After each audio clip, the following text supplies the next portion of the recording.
Pete, how are you? I'm very well. How are you?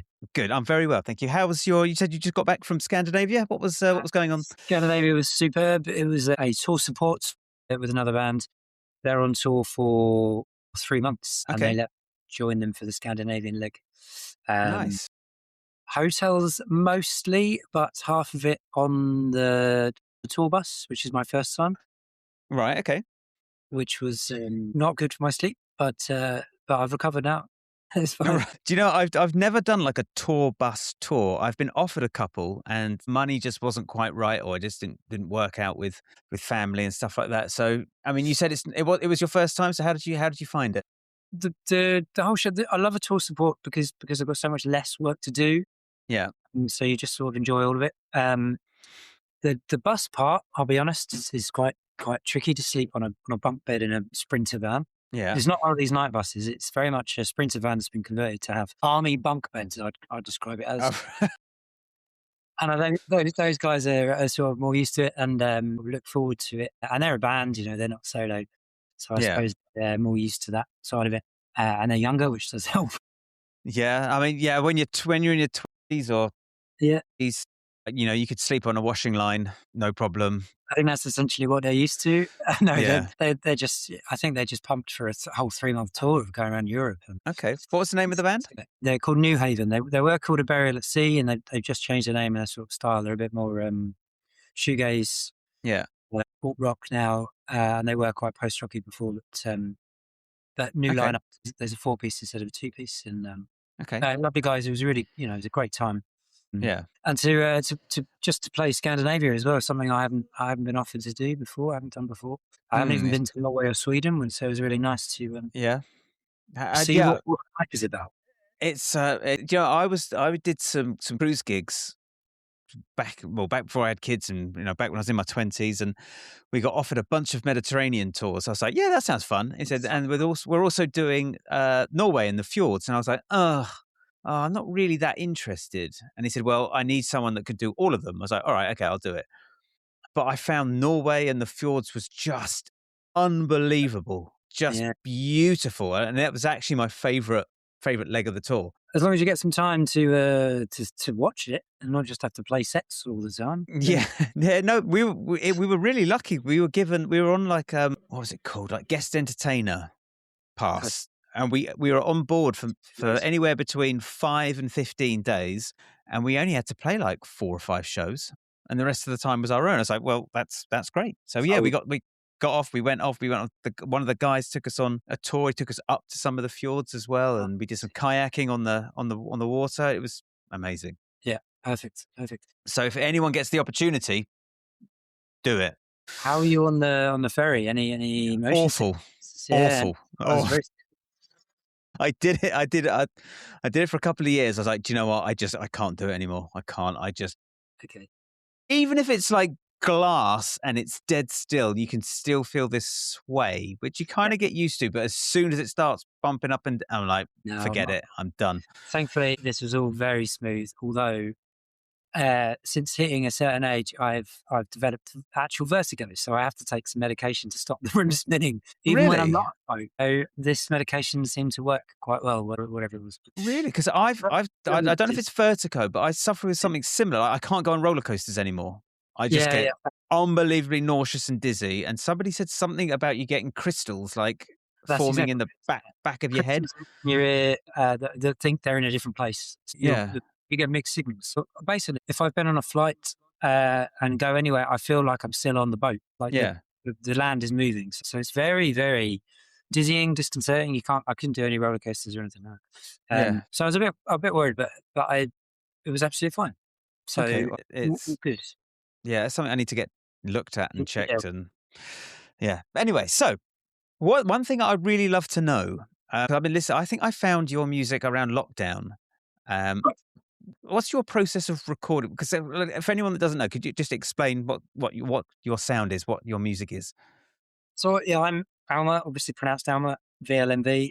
And it started as a guitarist loop station kind of one man thing Yeah, with vocals obviously as well, as ambient-ish as possible, but still songs. It was very much yeah, song-songy, but maybe slow paced. Adding strings and piano and things, and then I've sort of progressed to to have this producer vibe where it was piano and strings for a lot of the time, and then it's more synths, and the collection grows, and now it's lots of modular noise, but not Mm. noisy, but in an ambient sort of way. And then I work out how to play it live, Yeah. with feet triggering and looping and Okay. various instruments. But it's supposed to be it's supposed to be ambient, but it's still accessible in a way that I think there's still songs there. Or Mm. the way that I suppose I've changed writing from the beginning to now is I think I try and find really interesting songs and noises, sounds and noises, and then form the song around it instead of trying to write a song and then Yeah. make it interesting. And Mm. it's much more fun that way. I don't know whether it's a good idea or a bad idea, but you have the happy accidents a bit more often. So you have those Yeah. eureka moments that we're all sort of writing for more, or they're Yeah. bigger, I suppose. Okay. Yeah, So what I'd really love to know is that what's your recording process? Because when I'm listening to it, it's like, how would I record that? Because there's lots of like you mentioned about these big ambient noises, lots of big reverbs and delays and strings and piano, and I was like, well, how the hell would what's your process of recording? it's very much an ongoing thing. I don't ever go apart from when I'm recording strings. I Mm. don't go to a studio. It's all here, and it's all playing around with Yeah. sound and different. Most, if not all, of the reverbs are from guitar pedals here anyway. Yeah. And those sort of pads are, big sounds are from the Juno or from things of that profit. And guitar pedals mostly. Yeah. And it is a lot of playing around, and enjoying that, and then piecing it all together a bit of a jigsaw. And then there's certain songs on the new track that I think hopefully I could it would elaborate or would maybe punctuate what I'm trying to say. That tracks like the pilot, where there's a sine wave pattern that goes around, and it was reasonably generating, sorry, Mm. and then I listen more and more to it, and then the sort of pattern develops in my head, and I find out where I think the one is, and then Yeah. I Okay. build a moving chord progression to that, which isn't. I mean, it is sort of in four if you listen, but if you listen carefully, there's loads of different moving bars Right. because where I think the one keeps changing in this cycle, you sort of get used to it. The more you, I always think that the more you listen to something, your brain goes right. Here's one, and here's the end. Yeah. And that might be different from someone else. So Yeah. your brain works out the pattern to enable to sort of understand it. And it just turns out that some of these strings then, because you're writing in different times, they overlap and move around and then come back around, and you kind of hit on something you find really interesting. And then you Mm. just keep layering it. So the strings will be pads to begin with, and then I know exactly what they're, I know that I want them on cello, at the Yeah. very least. And then move and keep building it and then come back to it. So it does take time. It's not in the old days of being a band in a room. I don't Yeah. ever do that anymore. I miss it, but I don't do that. And then at the very end, to be honest, is the vocals. The vocals very rarely are at the beginning. Yeah. I've got to really like the music before I progress, and think there's something really interesting and something in there. And in terms of structure, I don't like the formula. I like to listen and go, when do I want to change? When do I feel it needs to change? Yeah. As opposed to when do I think the radio is going to get bored? Yeah. Which makes it, I suppose, more ambient. Yeah. Yeah. So you've really got to know the tracks inside out and backwards. I think so. Although then when I try and turn them live, I've got to sort of reinvent them a little bit so I can play it. So when I play live, it's as much as possible is played live. And if I can't play it live, it is something taken that I like from the modular that I could never physically recreate anyway, because the Yeah. modular is just chaos. And then you chop bits up. And that's put into Ableton. And then I'm using my feet or the keyboard to sort of play that as well. So the sub will be on the floor sometimes and things like that. To try Right. and work out the most musical and real way of playing live that I can. Mm. But live, instead of trying to do quick fire like I think most people do with Ableton, I'm trying to just go, I'm just going to enjoy it and take my time. And if Right. the link goes wrong, it goes wrong. We start again. We build. Okay. All right. And how did you get into music? From loving Brian Adams as a 7-year-old Oh boy. wow. Okay. I did not expect that. And then I learned to play guitar in secondary school, and realised that maybe there was more to life than Yeah. D over and over again, and got into Radiohead. And then sort of I began writing songs before I did anything else. Terrible songs, Mm. but sort of learned to appreciate the songwriting rather than anything else. And slowly got better, hopefully. Okay. And did you have like formal lessons? Did you just sort of teach yourself? What I was the had process there? guitar lessons in school, and then I studied popular music at college, but my university degree was in music business. So I worked in loads Okay. of studios, and I obviously played in covers bands and played in multiple bands, original music, and was always writing. Yeah. Almost everything from very early. And I think, to be perfectly honest, I was naively stupid that I didn't want to go and study music further or popular music further, because I loathe the idea of someone trying to teach me how to write a song. Mm. Now I'd really like that. Okay. Less of a young idiot. But I really thought, no, I think that the thing here is no musicians really understand how the music business works and how we can survive and how we can Mm. keep doing it without hitting this magic jackpot that everyone talks Yeah. about. And there is a lot of ways to make money in music and feel really satisfied. Mm. In my day, at least in college and university, it was very much you have to be someone world famous or you're never going to make money, and that simply isn't true at all. Yeah. You can do very well doing production music or anything else. It is a tough battle of getting the work above everybody else, but that's very much true of every job in the world. Yeah. Yeah, Yeah. so that was my idea. And obviously, there's loads of self training here and self improvement, and I feel I'm very analytical as a musician, as a person anyway. So I kind of Mm. learn from hearing lots, and I can't enjoy music for the sake of music. Everything is picked apart Yeah. anyway. So Yeah. I feel I'm missing out, but I still feel I'm working hard. Yeah, no, absolutely. And do you, I know it's a little bit, a bit of an ugly subject to talk about, but are you fully supported financially from your music? Yeah, I am. Yeah. Yeah, That's yeah, amazing. I've That been is for incredible. 7 or 8 years, yeah. Yeah, yeah, yeah. It's I mean, I've always before that, I ran a promotions company in music venues, putting Hmm. up, music shows. So it's always been in music, and then, when I was a kid, it was HMV, so it's always Right. been nothing else. But to go from to take the plunge to be a self-sufficient composer is a tough one. Yeah. But I managed to open up a recording studio, uh, around the same time, and sort of balanced everything a little bit. Mm. And then the composition took over. Okay. Yeah, which is the dream. Yeah. So let's like practicing. Do you practice? So this is the irony. When I knew about your wonderful podcast, I thought maybe I'm the worst person to Hmm. talk to about this. My practicing involves which pedal I need to press at which time in order to play in time, rather than Right. practice the instrument, which obviously is practicing a lot. But there's no. I'm probably the worst person at practicing any sort of instrument, Okay. because I'm practicing the live set, and Yeah. and the lighting, everything is triggered by Ableton as well, with me actually playing it. So Okay. it's a funny, slightly different way of doing it, that I basically don't practice the songs I'm playing or the instrument Okay. anywhere near enough. And I But have that's still practicing. absolutely, but it's not. Yes, exactly. That's what I was trying to. Yeah. Yeah. Yeah. So I know, because I know I think you mentioned something about this when we were chatting on Instagram, and I like, so what I'm more interested in, like, it's not necessarily about people who are, they're sitting with a metronome, they're running scales, they're upping the tempo, they're learning some of their favorite licks. I'm more interested in someone that has a craft and they're like, right, this is what I need to do, or this is where I am and this is where I need to be. How do I get from here to there? And I I had somebody message me. Oh no, someone put a post up saying I need a tech to do some Ableton gigs over the summer. It's a full tour. And I messaged her. I was like, oh, I'd be quite interested in that. And she said, all right, well, do you know how to use Ableton? I was like, no, have a look at Ableton and then come back to me. And I came back to her and I went, no, I can't do that gig.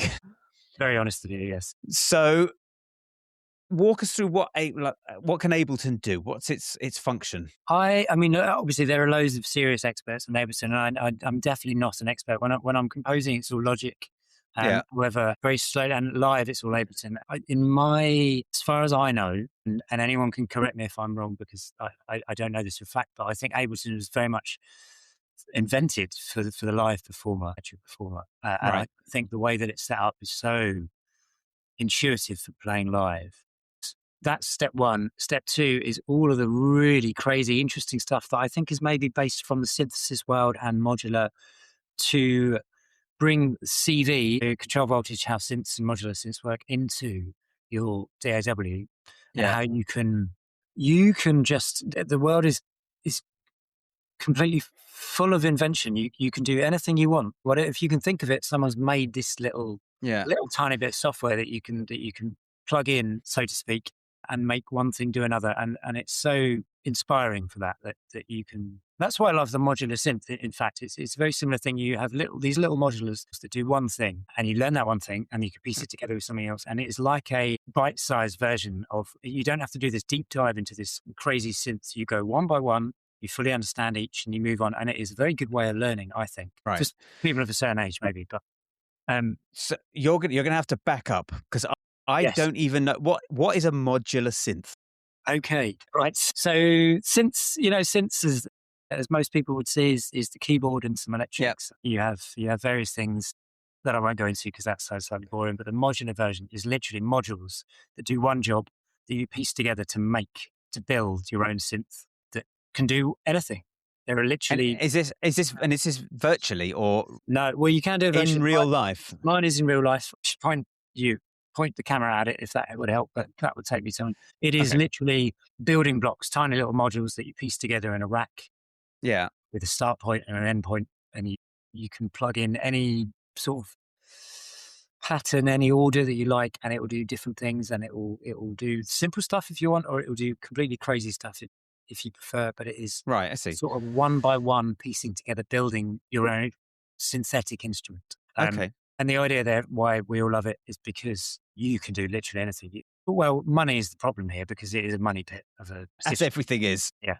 But you can make your own whatever you want. And then you can plug your guitar in as well. You can plug your pedals in. You can do all these things. And I've seen loads of really interesting, crazy people doing modular nights that play their guitar amp through them. In fact, when I was playing leads and the last show of the UK tour, the support act, who was wonderful, was playing his guitar through his modular rig. And it's really interesting stuff. It's pure Right. creativity. Okay. Um, I can't really explain it without going too boring in depth. So modular synth, if your listeners have a Google if they don't know that, and it's just I think a really interesting creative way of being weird. Right. I'm going to look into it because you're hitting all the right things. Creative, weird, lots of You different can things. it can be straight if you want, but the stuff like the granular synthesis when you get into that side is yes, really interesting, really, really, Yeah. Okay. You mentioned you went to college. Was that a music college? It was only a college, and it was a BTEC in popular music after my A levels and before my degree. It was Okay. All right. Okay. it was Bucks New Uni for my music business, but I mean a bit of studio time, but mostly about the marketing side and the way the contracts work. All right. Okay. So how do you improve as a writer? That's the age old question, isn't it? Mm, That's if anyone knew the answer, then they can tell me. I think I was worried when I started doing composition for full time was that maybe my ideas would dry up and I'd be a bit stuck. I think yeah. maybe the modular and the things like that help you because you're just playing around for a lot of time and then you do it. And I think lots of the experience and doing it a lot is very good to understand how to get these things across and maybe craft it better and quicker. The Mm, only thing I think we all struggle with is maybe that chord structure that we're all looking for. If we do a lot, we kind of revert to self a little bit. And I do yeah. find on guitar, if I'm trying to write guitar songs, they do go, right, well, I've done this before. And you tend to repeat yourself a little bit, which Yeah. I want to do. There is an element to say that lots of doing it in practice will help you understand the form, but there can be a downside that you do repeat yourself. So the trick of keeping it fresh and interesting. And I'm one of those horrible people that buy a new studio toy every time I have a new project on, so that I've got some Right. fresh, expensive juice to play with and give you a bit of an idea. But Yeah. in lieu of having someone to bounce ideas off of, I think that's my excuse. Okay. And do you ever listen to music that you wouldn't necessarily want to listen to just to try and give you new ideas, like maybe new Yeah, song structures or something like that? as often as I can. I'm a bit slack if I'm listening. Sorry, if I'm writing music all day, I'm not particularly good at listening to music in the evening. It is somewhat Yeah. far removed. But there's lots, especially if you're on a new project to do a new score or a new soundtrack or something, and you've got these references. You really need to get into the character anyway of what you're writing for. So Mm, I tend to have a day of listening to that kind of music, picking out not just the sonic palette, but how these things are formed. And I think that kind of thing keeps you on your toes writing your original music anyway, whatever you want to do. The more scope you've got, mm. better you'll be. And I like that. I mean, maybe I'm a bit pigeonholed with what I've listened to in the past with lots of post rock and Radiohead and things, but I do. if I can find something that I think is really well done, I do enjoy everything. Enjoyment is a strange word because I enjoy it in terms of I'm picking apart the craft of it and then going, that's really clever, and taking that Yeah. instead of just enjoying it. Like Yeah. maybe I should. Okay. And what are you listening to at the moment? Anything jumping out? Now, that's a very good question, of which I haven't got an answer. On All the right. tour bus with the guys, they were playing me loads of interesting stuff. And my 3 days since has rendered me completely blank. I Right. couldn't Okay. think of it. All right. Okay. All right. Okay. And you mentioned that you're fully self-supported financially through music. Is Yeah. that mainly through album sales? I assume it's not through things like Spotify. Is it No, merch? it's mostly through sync and working through television music and media composition and Okay. music and stuff like that. So what have you written for? I've done some adverts for National Trust and for Hyundai and for Nike and IKEA, I Okay. suppose. And then with production music, you write for some of the majors for their library usage stuff, and that gets picked up by lots of BBC things and lots of things around the world. And you basically PRS is most of Yeah. the payday, basically. Okay. And how do you think AI is going to change what you do? I'm hoping it doesn't affect me so much, being that I can Yeah. experiment with stuff, but it is a massive threat to everybody in the industry. I mean, if it does get down to my level, then we're all screwed. Yeah.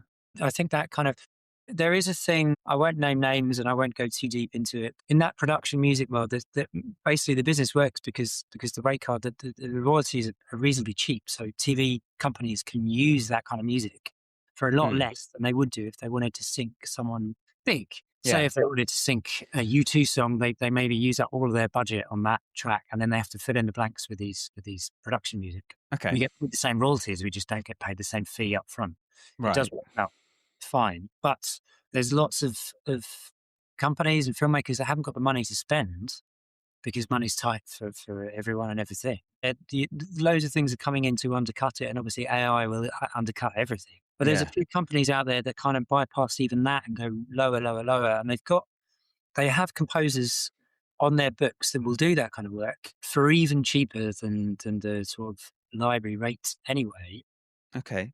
And that does devalue composers, but I can completely understand why they do it because there's a lot of competition out there for composers. So you've got to get in and do it while you can. I can completely understand it. It's just that, and then AI probably coming next is going to be more of the. I would expect more of the mainstream kind of sound rather than anything on the periphery.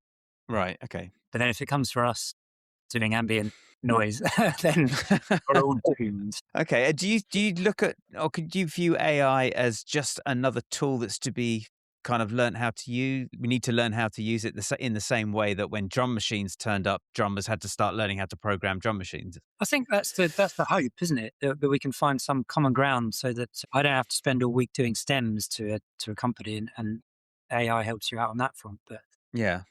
and you can concentrate just on writing the music. But if and when is how I think about it. It can certainly be. I don't know enough about it and the mechanics of it, to be honest. I stay away because part of the enjoyment of making music is playing and enjoying that side of it. So, Mm.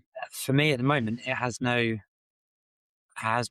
purpose. Yeah. But there's definitely I can see it happening. I can see how it can happen. But the flip side is very dangerous. It's not going to just take over like everyone's petrified of. Yeah. There is a bit of an argument here, and everyone I've spoken to, filmmakers, music supervisors, anyone like that, they all the filmmakers especially want the real touch of a human composer. They do not want to have AI doing it because they want Right. that real thing. And I love that sentiment. I don't believe that in my cynical brain. I don't believe that's true because if you think about songwriting, all we're really doing is taking all of our influences, everything that we've subconsciously or consciously soaked up, Mm. putting all together, and we're making what we think is an original piece of music. And I would say 99% of it isn't original at all. And Okay. those of us that sort of admit that there's loads of bits taken from other people and pushed together in something, that's kind of the definition of AI in the first place. So your real juxtaposition here is originality. Is that just because a human's done it? Yeah. I mean, is AI any different? Like you said, is if you train AI and it goes through and it listens to every film score that's ever been composed and Yeah. written and then comes up with something, is that any different to Exactly. yourself who's listened to, I don't know, 1,000th of the music that's been composed Yeah, for film yeah, musics, and then you're coming up with your own ideas? yeah, precisely. For us, it feels different because we feel like we're If missing our yeah, influences. But is it so different? Is my I question. don't, I don't know. I don't know. I mean, I spent a weekend when I downloaded Suno, and I was like Did you try? I was chucking in like phone recordings of things that I've done, and it spat back songs at me. I'm like, Jesus Christ, this is scary. I have not used any of it. I don't really want to yet, but I don't. I'm not the enemy of it. I just while I can enjoy the process that I have, I'll enjoy. Yeah, yeah. I mean, I think I then deleted it. I was like, this is too. Yeah, I don't know. There was something sinister about it. I didn't can't. like it. I'm hoping that it doesn't. That it just can't because you're taking all the enjoyment of life out of that part of it. On a flip side, when I'm trying to finish the song and then do all the chores to get the Mm, deliverables over to the company, if there's, and all the composers have assistants to do this, and it's basically just the legwork. And if you've got AI yeah. to do that, then I'm bang up for that. But is that where studio assistants and their spurs? Are we Mm. taking it away from junior composers that need to go through that process to get to the is it like making AI chop onions for 3 years in a Michelin star restaurant just to then Yes. qualify it, you know? So I don't Yeah. wanna So I don't wanna take that away. yeah. So yeah. I mean, if it's going to rob people of that Of the original apprenticeship, let's exactly. call it that, then yeah, then there will be no foundation from which to grow. There'll be nothing. So you're then just going to have to keep referring back to AI Yeah. because you haven't got the necessary skills to do the job that you're There won't be doing. anyone coming through. There won't be anything. So in the same way that Which we wanna protect our, grassroots venues and everything that mm, breeds into success for everybody, we've got to do that with composition, right? yeah, It's not just me saying absolutely. this. You know, this is everybody, surely. That Yes, yeah. I mean, issue. I'm happy for AI to write my emails for my No, students' parents to say, just right, Dave has done this. He's done really well. Really pleased with it. Just needs to do this. Just write, there, do that. do the Compose that in an calendar, email. do the There it organizer. is, done and go. I'm happy for it to do that because I don't like doing any of that shit. Yeah, exactly. So yeah. So touring, gigging. You manage all of that yourself? Are you signed to any labels or anything? Is it all self-managed as well? I'm with Pelagic Records, who are a German Berlin label. I'm with Erase Tapes Music for the publishing and the sync and the day job work. Okay. Live agents, I've had a few before, and at the moment, I've just signed with a new agent, although we haven't made it official, so I can't say the name. But Right. I Okay. do lots. I'm from the sort of DIY world of doing it, so I'm very, very hands on with every single aspect. And I've had my own record label for, well, it's 20 years, but in the last 3 years, I've been able to push it on a little bit more. And I call that Okay. my hobby. There's no money that comes through to me from it. It's believing in bands that I think are amazing. And then I go through that. And obviously, my background with the music industry. And I've been on Fierce Panda Records as well, quite Okay. a lovely indie label from London. And I know a couple of bands that were signed to Fierce Panda. there have been, well, Coldplay, Many. many. Yeah. Yeah. No, that's cool. I didn't know that.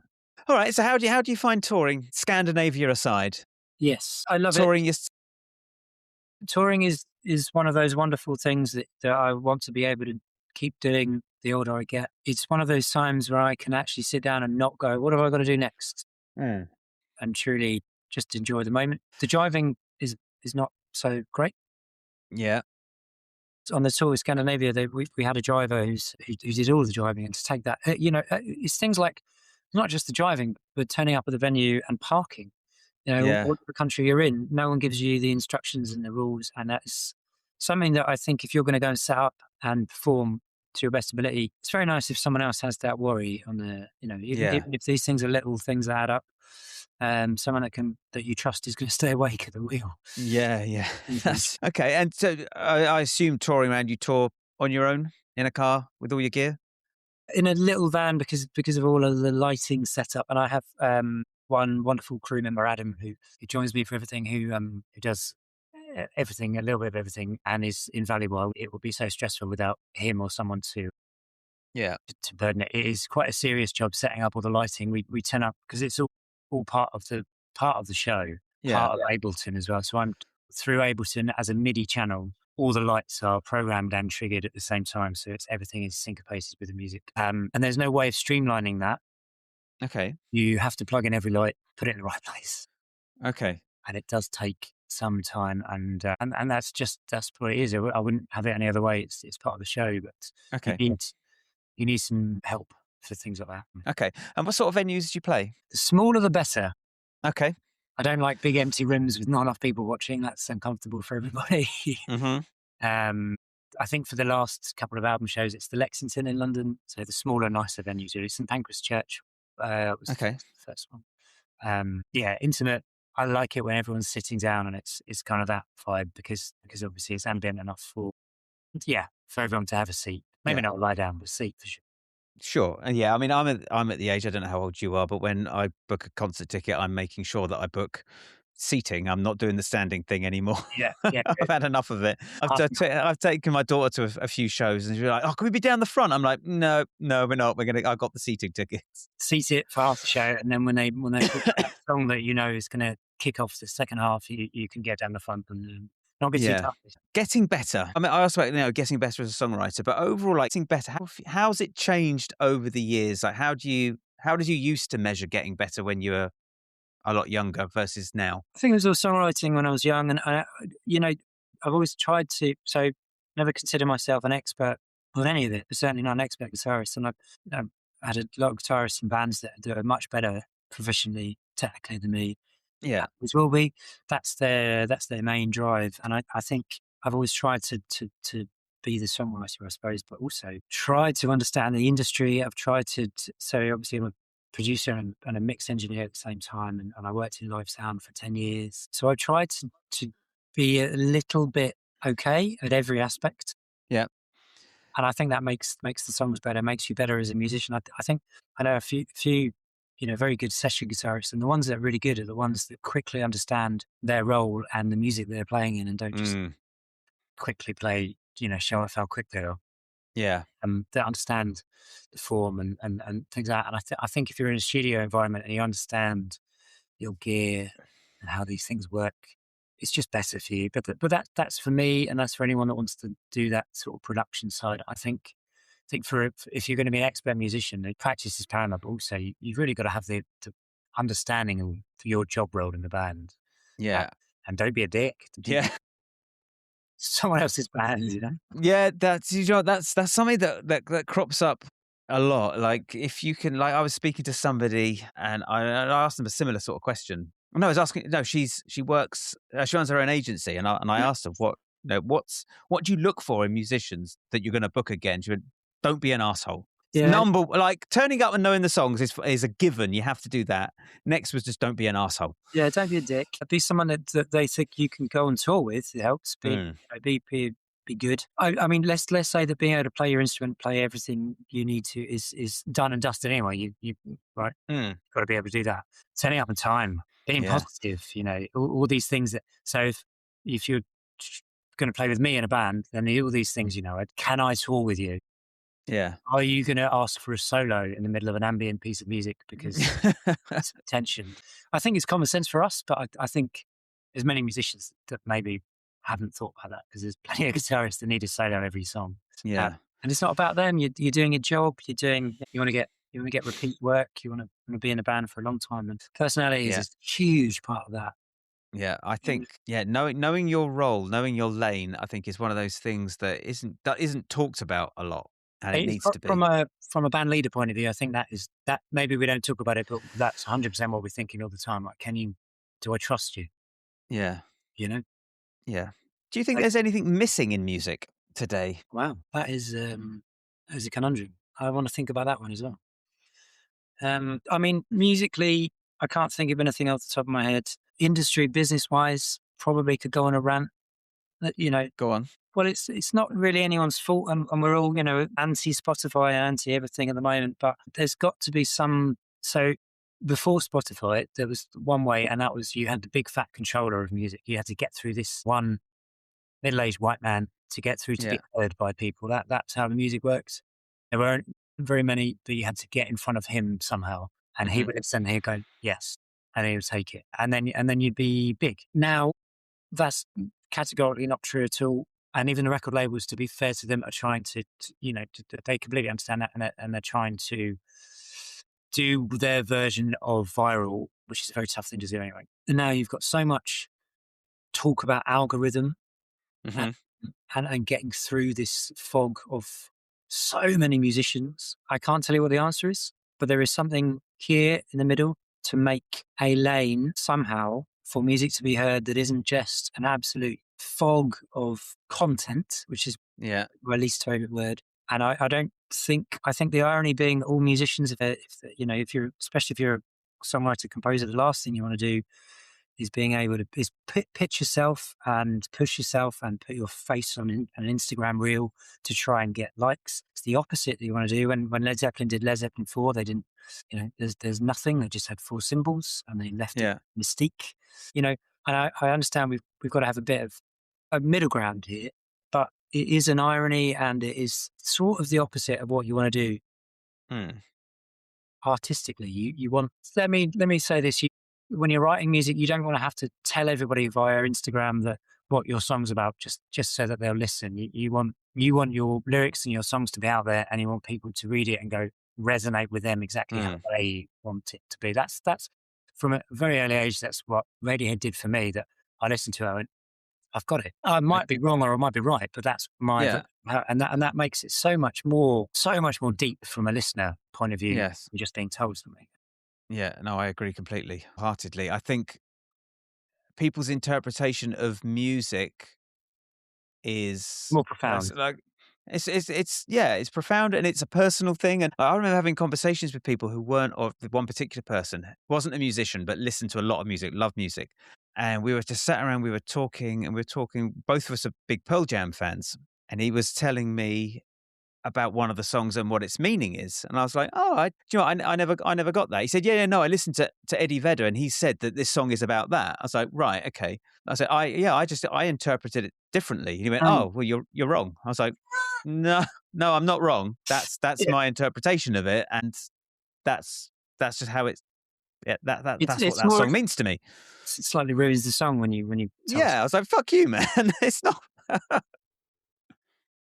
It's deeper, isn't it? When you've worked out your version of it, and you don't want to be Mm, told otherwise for sure. yeah. But Radiohead was I've never really been someone that listens to lyrics and tries to get to the bottom of what the lyrics mean. I've just been kind of happy just yeah, hearing the lyrics. Yeah, I think lyrics is one of the things that I listen to last when I listen to music. In fact, I very rarely notice lyrics unless they're either incredibly shit or like yeah, so deep and or profound. Like, oh, profound. I like But very clever there word is usage. something Yeah, magic, yeah, about that one liner that hooks you in. This yeah, yeah. liner that goes, oh, and then you get from the rest. And that is quite a good grab. I think everybody feels that. They just have different tolerances of what the line is. But lyrics are Mm, very much, yeah, they're top priority for me, I think. right. And I use the National as well. I think the National are probably my favourite band, and that is simply because the longevity of him writing such incredible lyrics, meaningful lyrics over the 20-year course. I would say that Radiohead had an amazing 10, 12-year phase when it was everything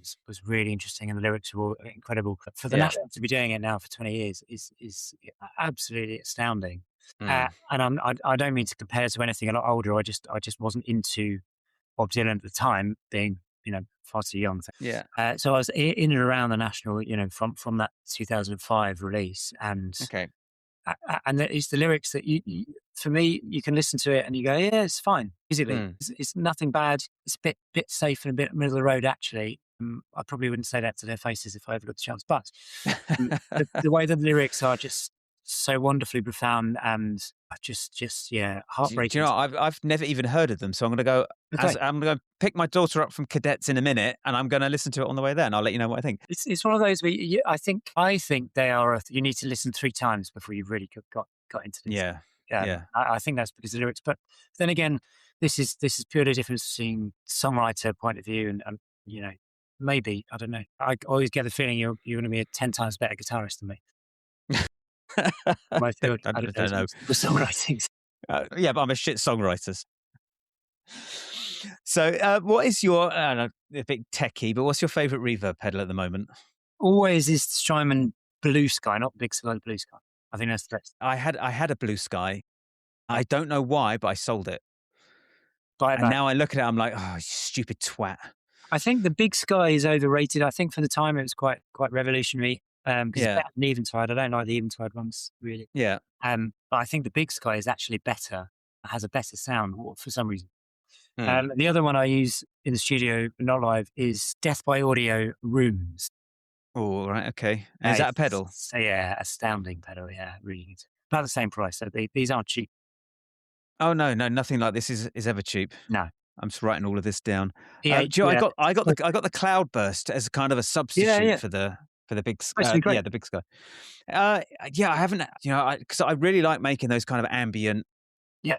echoey delay things. All the the fans, I mean, when I start doing, they're like, "Stop it, no, stop it, no." So Just yeah, continue to make a career out of it. It's fine. Yeah. yeah, so it's an area of music that I love to make and I love to perform, but I just don't get the option to do it enough.